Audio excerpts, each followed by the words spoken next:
Now, if you have kids, then you've probably heard this before, and I guarantee you, when you were a kid, you used to do this all the time. When's dinner? I'm hungry. Like that kind of gets annoying, right? And I'm not going to continue doing it, but it raises the question, what are we having to eat? This video, I thought I'd take a look at what I generally take on camping trips, especially historic camping trips. Now, you can get as fancy or you can get by with as little as you really need to. Now, of course, you always want to take a little bit of extra just in case, because we always want to be prepared, right, for emergencies and other things.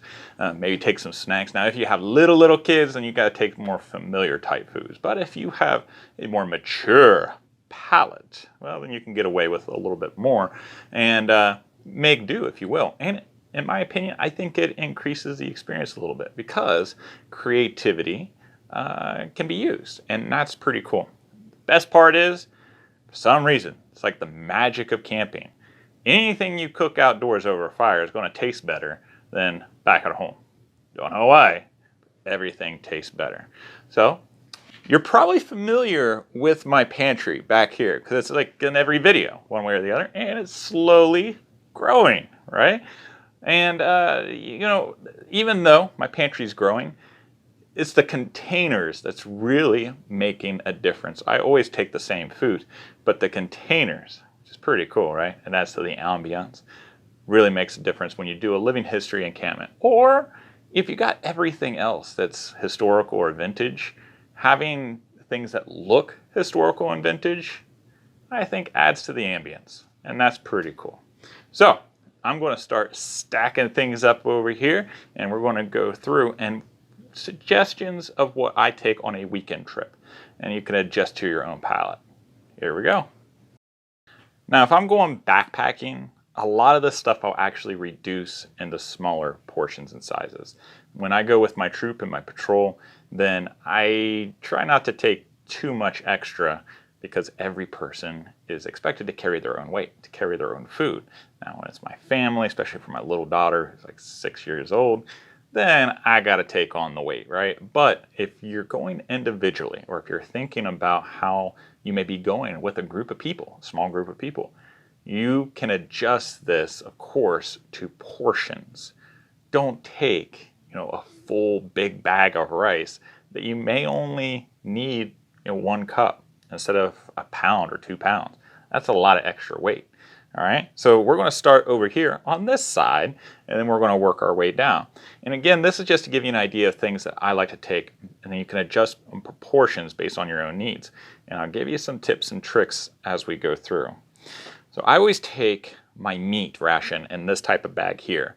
So it could be either pork jowl, it's usually a pork product, a salted pork product. It could be pork jowl, could be a bacon. Sometimes if I can afford it and I have the availability, then I'll even use jerky or make my own jerky because it's a little bit cheaper, but not much cheaper. So your meat ration, I put in this type of bag because it's waterproof and I can clean it out. It's no big deal. I carry a very small bag of beans. Now the thing about beans is you have to soak them overnight to get them soft. You can parboil them, but that doesn't do as well as soaking them overnight and then slowly cooking them throughout the day. So it's a very small bag of beans. I usually prefer rice instead of beans because it is quick and I don't have to do so much preparing. This is my bag of rice. Now I eat a lot of rice with my meals because it's filling and I can use it as a thickener. I can use it to make dessert because, as you know from my earlier videos, I like making rice pudding. And you can put spices with rice and it takes on a lot of flavor of the meats. It's just, I use a lot of rice. So this is about a pound of rice, but again, I eat it for just about every meal over the weekend. So there's that. I just got this. Now, I'm not a tea drinker. I said that before. I'm more of a coffee guy. But I picked up this tin at an antique shop, and it is nicely clean inside. And this is going to be my new flour canister. So when I go weekend camping, generally I actually prepare my breads before I go. It's just a lot simpler, and when I sit down and camp, I just like to kick back and relax. I like to prepare my breads ahead of time, except for biscuits. If I'm having biscuits and gravy, I like some fresh biscuits. So having some flour, maybe not so much as this would be like a weekend camp out if I didn't prepare. But you can also use flour for making things like pancakes or flapjacks. You can mix it with cornmeal. It's just, having flour is just something really nice to have. So this is my weekend camping. If I'm car camping, definitely not backpacking. And yeah, flour canister. Now coffee. There's a lot of coffee. And I'm not a huge coffee drinker. I drink 1 cup of coffee a day. So I don't usually need this much. But it's a good, healthy reminder of what to take with you. So my weekend coffee is actually towards here. And we'll get to that. But if you're going with a group of people, or maybe you are a heavy coffee drinker, then having something like this, a larger canister of coffee, is good. But another thing in association with this is for tea, right? This is a traditional tea canister. People reused tins, kind of like what we do with our butter bowls. So putting your meat ration in here to keep it dry wouldn't be such a bad idea if you don't have some type of waterproof bag. So there you go. There's my coffee. And then over here, canned goods. I said this in previous videos too before. If you take canned goods that has water inside of it, that's a lot of extra weight, unless you're going to be sipping down some of your bean juice, which most people don't, right? Because it's a lot of salt in it too.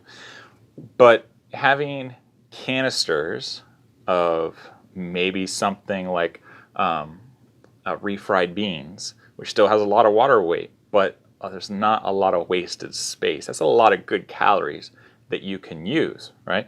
So this canister is from Sarge Vining. Thank you, Sarge and Mr. Denny. But taking dehydrated vegetables, which is what this is, soup vegetables, right? These are dehydrated vegetables. You can go to your Mennonite, Amish store, or bulk food store, or whatever, and you can buy dried vegetables and put some water in them, and it's just like eating fresh vegetables. So it's a good deal. So along the same lines of that, if you don't have a bulk food store that's close by and you don't want to order it online, think outside the box. Go down your dried food aisles. Think about stuffing. Stuffing's a good thing that you can easily make in a pinch. Of course, you got Uncle Ben's rice. You have mashed potatoes, instant mashed potatoes that you can do. But there's a lot of dried foods that you can pick up that are even serving size to help you out with your backpacking.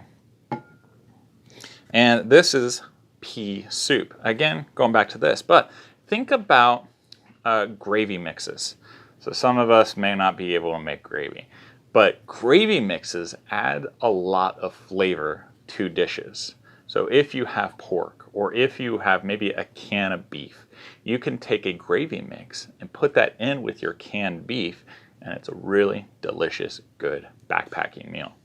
And going back to this really quick, I have been guilty of taking canned beef stew when I go camping, because it's just awesome. It's delicious. It's really easy. When I'm really tired at the end of the day, I heat it up. I can eat it right out of the can almost.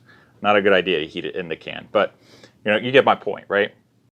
If you've liked this video so far, please click like. That way you'll be doing people a favor. They'll help find it, and we'll really appreciate it.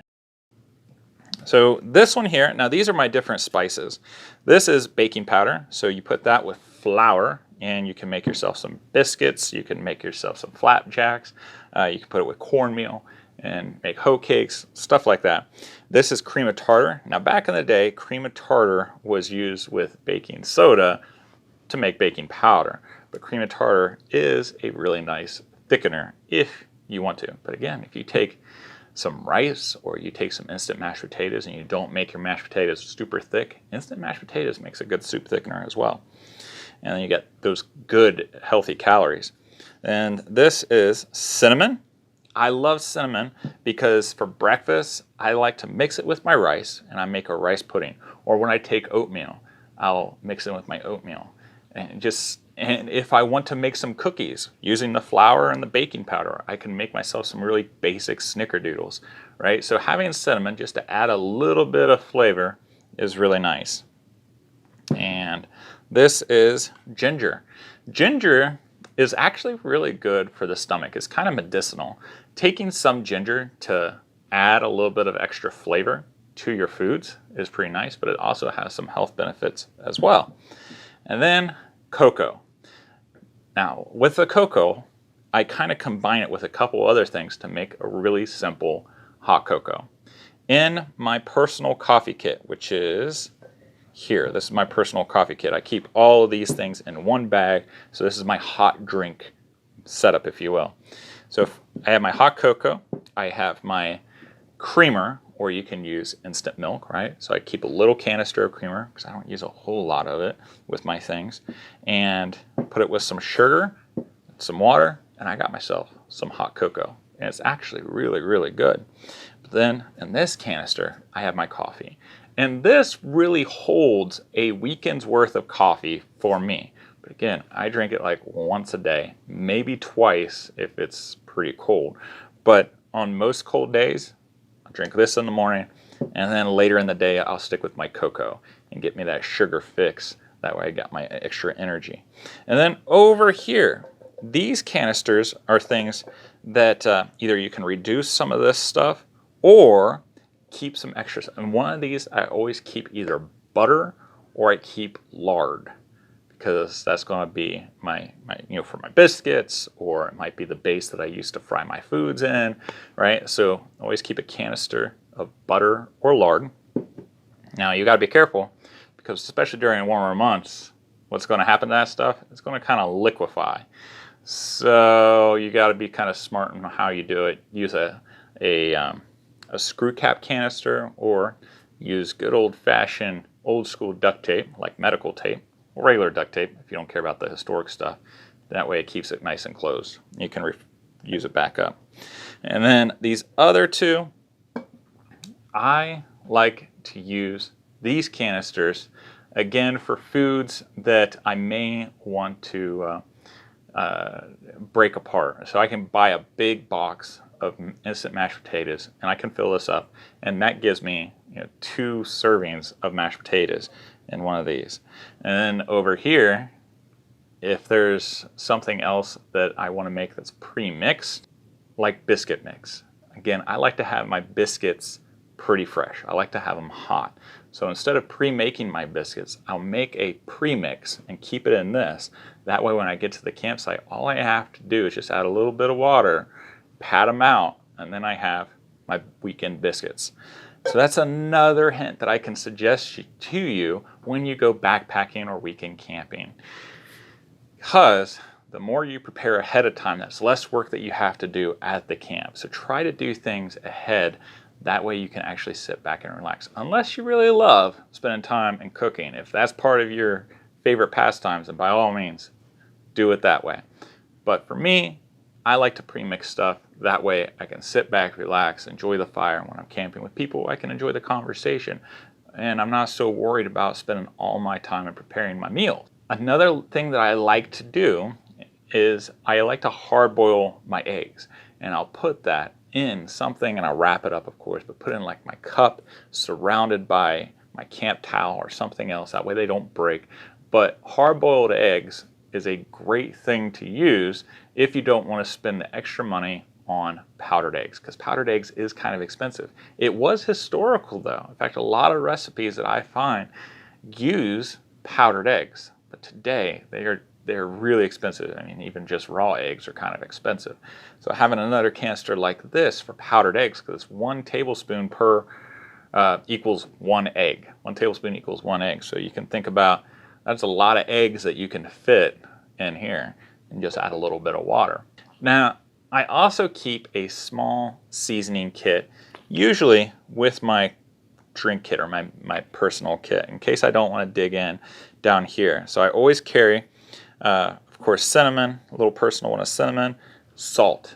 I take quite a bit of salt, and pepper, and let's see, this one is oregano. So these are the basic spices that I might like to take. I know Dave Canterbury, he likes Old Bay.